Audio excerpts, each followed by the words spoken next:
बिस्मिल्लाहिर्रहमानिर्रहीम। अस्सलाम वालेकुम। उम्मीद है आप सब खैरियत से होंगे।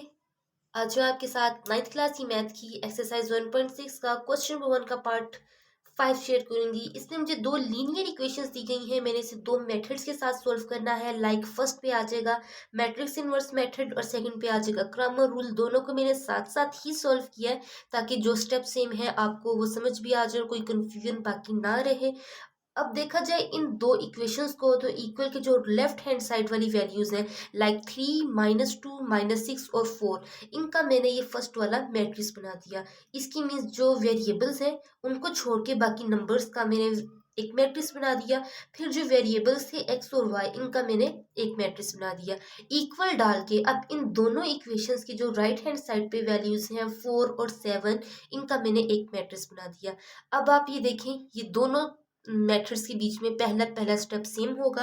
नेक्स्ट मैट्रिक्स इनवर्स मेथड का ये फार्मूला है कि एक्स वाई का वाला जो मैट्रिक्स है वो लिख के इक्वल टू ए इनवर्स। ए इस मैट्रिक्स का नाम है, आप इसको बी भी नाम दे सकते हैं, सी भी दे सकते हैं, जी भी दे सकते हैं, मीन्स के कुछ भी नाम देते हैं। मैंने इसको ए दिया है, ऊपर पावर में -1 यानी कि ये इन्वर्स हो जाएगा और आगे इक्वल के राइट हैंड साइड वाला मैट्रिक्स आ जाएगा 4 और 7 वाला।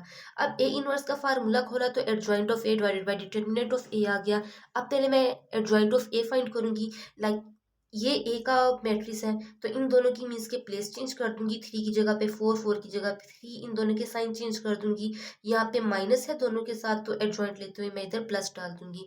नेक्स्ट मुझे यहाँ पे ए का डिटर्मिनेंट फाइंड करना है, मीन्स कि इसी मैट्रिक्स का मैं क्रॉस मल्टीप्लीकेशन करूंगी और दरमियान में माइनस का साइन लगा दूंगी। कुछ ऐसे करके इसका फाइनल आंसर मेरे पास 0 आ जाएगा।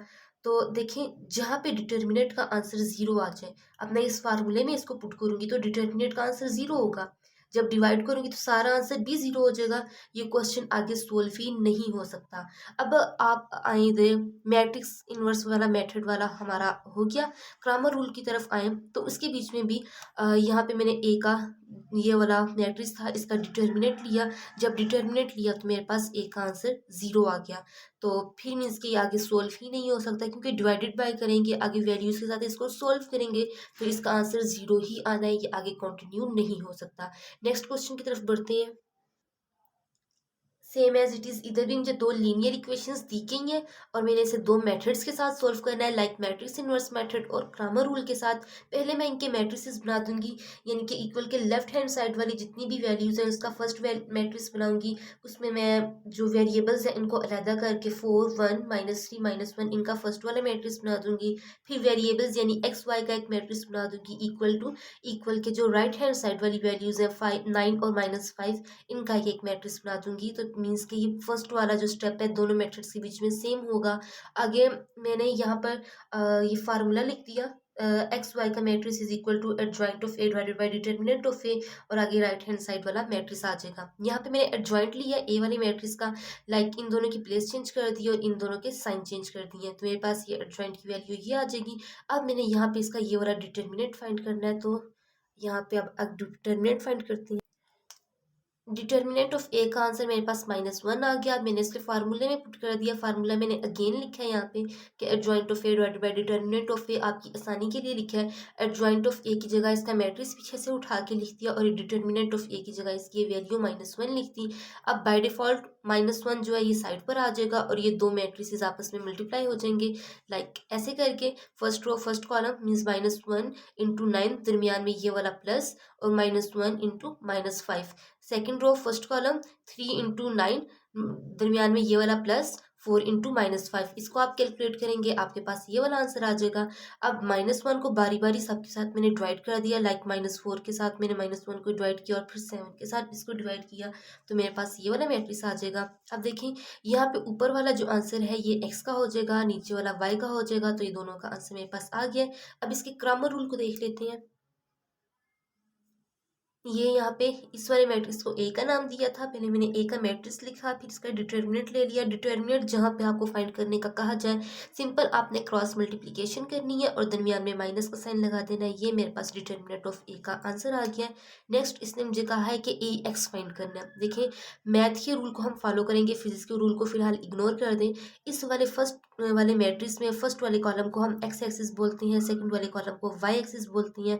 अब मुझे ए एक्स फाइंड करना है तो मैं जो एक्स एक्सिस वाला कॉलम है, इसकी बजाय ये वाला कॉलम लिख दूंगी, राइट हैंड साइड वाला कॉलम मीन्स कि इस कॉलम को इससे रिप्लेस कर दूंगी और बाकी ये वाला मैट्रिक्स ऐसे ही मीन्स के 1 और -1 ऐसे ही लिखा रहेगा। तो ये मेरे पास ए एक्स का मैट्रिक्स बन जाएगा। ये ऐसे करके मेरे पास ए एक्स का मैट्रिक्स बन गया। ये मैंने इसका डिटर्मिनेंट ले लिया, मेरे पास फाइनल आंसर -4 आ गया। अब ए वाई का मैंने मैट्रिक्स कैसे बनाया, ये मैं आपको पीछे से मैट्रिक्स दिखाती हूँ। अब ए वाई क्योंकि मैंने बनाना है, तो मैंने ये जो है वाई एक्सिस वाला कॉलम है, इसको मैंने रिप्लेस कर दिया है ये राइट हैंड साइड वाले कॉलम मैट्रिक्स के साथ। तो फिर ये इसकी जगह लिखा जाएगा, बाकी वैल्यूज ऐसे ही रहेंगी। ये मेरे पास ए वाई का मैट्रिक्स है, सेम मैंने इसका डिटर्मिनेंट ले लिया और ये मेरे पास इसका फाइनल आंसर आ गया। अब इसने बोला था x इज इक्वल टू, ये क्रॉमर रूल के बीच में फार्मूला है कि determinant of A X divided by determinant of A. अब ऊपर ए एक्स का क्या आंसर है मेरे पास 4, ये देखें, और सॉरी -4, और पीछे से मैंने आंसर ले लिया डिटर्मिनेंट ऑफ ए का, तो मेरे पास वो था -1, इसको मैंने सोल्व किया, मेरे पास 4 आ गया। अब y फाइंड करने के लिए फार्मूला है कि determinant of A Y divided by determinant of A. इधर मैंने दोनों की वैल्यूज लिखी है। ए वाई का डिटर्मिनेंट का आंसर मेरे पास 7 था और जो डिटर्मिनेंट ऑफ ए था इसका आंसर मेरे पास -1 था। इसको मेरे पास मैंने कैलकुलेट किया तो मेरे पास -7 आ गया। अब आप देख सकते हैं कि ये मेरे पास इन्वर्स मैट्रिक्स का आंसर था और ये मेरे पास क्रॉमर रूल का आंसर है। दोनों आंसर आपस में इक्वल आ गए हैं। यहाँ पे यहीं से आगे से हम कंटिन्यू करेंगे और मुझे अपनी दुआ में याद रखिएगा। अल्लाह हाफिज़।